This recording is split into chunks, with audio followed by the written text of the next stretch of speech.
밖을 나가면 살아 돌아오지 않는다. 우리 지하에서 만납시다.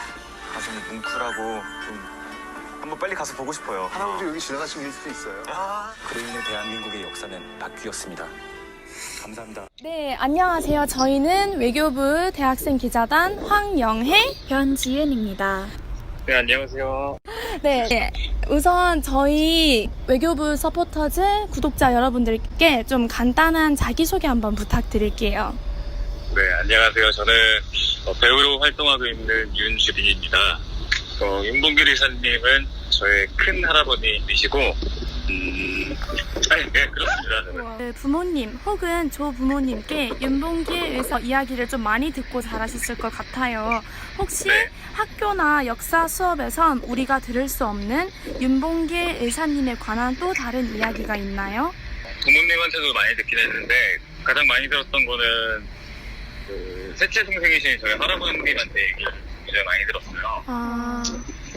할아버님이 어렸을 때, 윤봉길의사님께 이렇게 직접 교육을 받기도 하셨고, 여러 가지 예의 범절 이런 것도 배우셨는데, 근데 그런 것들에 관해서 평생 감사해 하시고 많이 그리워 하셨었거든요. 평생 큰형님께 감사드린다. 그리고 정말 둘이를 보면 좀 못 참는다. 막 이런 말들이 많잖아요. 막 근데 실제로 많이 그러셨다고 하더라고요. 그런데 가족들한테는 또 굉장히 따뜻하고 그리고 또 어떤 면에서 좀 쑥스러움도 많이 타시기도 하셨다고 하고 그러셨대요. 굉장히 따뜻한 분이셨다고 그런 말씀들을 많이 해주셨어요. 감사합니다.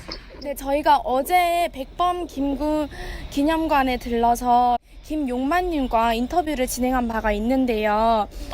네, 어제 만나 뵙고 또 진행을 했는데 저희가 살펴보니 그 백범김구 선생 후손분이신 김용만님과도 방송을 함께 출연하시고 친분이 어느 정도 있는 사이로 알고 있습니다.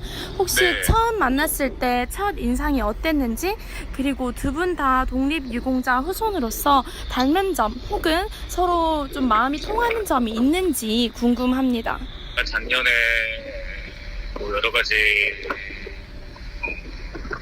행사 아니면 뭐 방송 같은 것들을 하면서 만나게 됐는데, 그때 딱 처음 봤을 때 형에 대해서 어느 정도는 알고 있었는데 뭔가 좀 느낌이 무슨 제가 어렸을 때 교과서나 무슨 미인전에서 보던 김구 선생님이 걸어오시는 거예요, 멀리서. 너무 똑같으신 분이 그렇게 걸어오셔가지고 저분이구나 딱 싶었죠. 봤는데 처음 본 것 같지 않은 그런 느낌? 그런 느낌이 있었어요.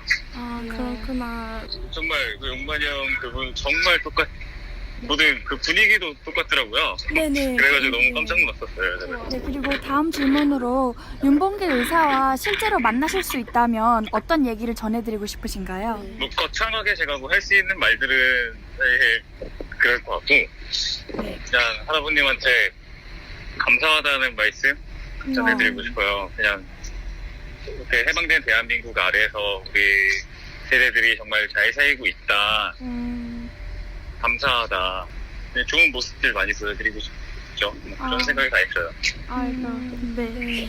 그리고 살면서 자신이 가끔 윤봉길 의사와 닮은 점이 있다고 생각하신 적 있나요? 눈매가 좀 닮았다는 얘기를 듣긴 하는데, 근데 이게 또 어렸을 때 친한 친구들은 몇 명은 좀 알고 있었거든요. 근데 그 친구들은 얘기 듣고 나면은 닮았다 이런 얘기를 해주는데, 오히려 저희 친형은 진짜 많이 닮았어요. 저는 또 어머니 외가 쪽 피가 좀 섞여서 그런지 근데 그래도 많이 닮았다는 얘기는 많이 들어요.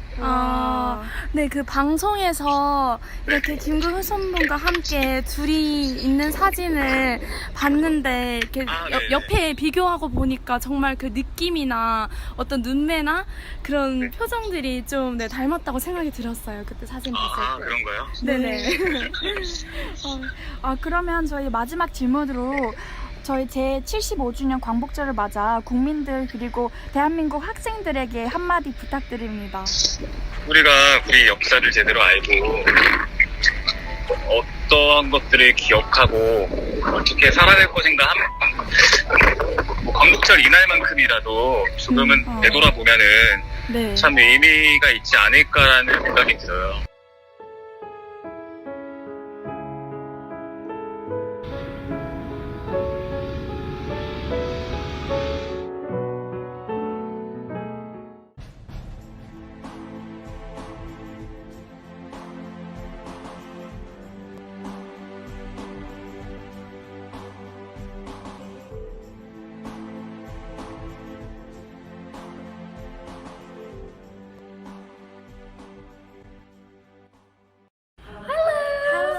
We're reporters of the Korean Ministry of Foreign Affairs. I'm Young Hwang. And I'm Jeannie Byun. We are so honored to have an opportunity to talk with you for the coming 75th Korean Liberation Day. Before starting, could you briefly describe who you are for our audience? Yeah, okay.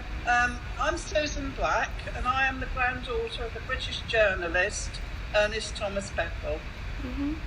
Yeah. So let's get started with the first question. In Korean history classes, Korean teenagers learn a few of Korean independent activists. However, there's sadly much less information about foreigners who furthered the cause of Korean independence. So could you tell our audience what Ernest Beckel did for Korea briefly? Yep. Okay. Well, Ernest founded the Korean daily newspaper. It was amongst the first of newspapers to be printed in two languages, in both Korean and in British. He was able to tell readers about the appalling Japanese atrocities at the time to the people of Korea because he was British. And so the Japanese were unable to censor or to silence his newspaper because he used his nationality against them. Despite several attempts to get him to silence him and to stop his newspaper from printing, they tried to bankrupt him, they tried to slander his good name, but he still kept printing. He was determined, but eventually, after many times of trying to arrest him, and him even draping the British flag around his shoulders to protect himself, they eventually did manage to arrest him. And he was tortured, tried and eventually imprisoned. He was released eventually after intervention by the British government, but unfortunately he died shortly after release in the Astor House Hotel in Korea. And it was his wish was to be buried in Korea. Yeah, thank you. That was really dedicated to the Korean. It was dedicated to the people. Yeah. That sounds really impressive. So moving on to the next question. Which images about Korea in the 20th century have you found to be the most memorable? I mean, are there any anecdotes about Ernest Beckel that you particularly enjoy? I first came to Korea in 1995. It was one of the very first trips that were organised by the Ministry of Patrons and Veterans, and I was on that very first trip. Other happy memories from future visits were being able to visit the grave of my grandfather, and also to be able to go to the newspaper museum. In the newspaper museum, I was fortunate to be able to, very privileged, to be able to view the British flags that my grandfather had used to protect himself, as my family had gifted this to the Korean people many years ago, and it was very good to see that it is still safe, and it's very precious. Oh, that's so precious. Oh, that's so meaningful. Okay. I think one final one, which was which was probably the most wonderful event that I attended, was when I came out for your 100-year celebrations. That was a wonderful time, and it was such a privilege to be in Korea to enjoy it.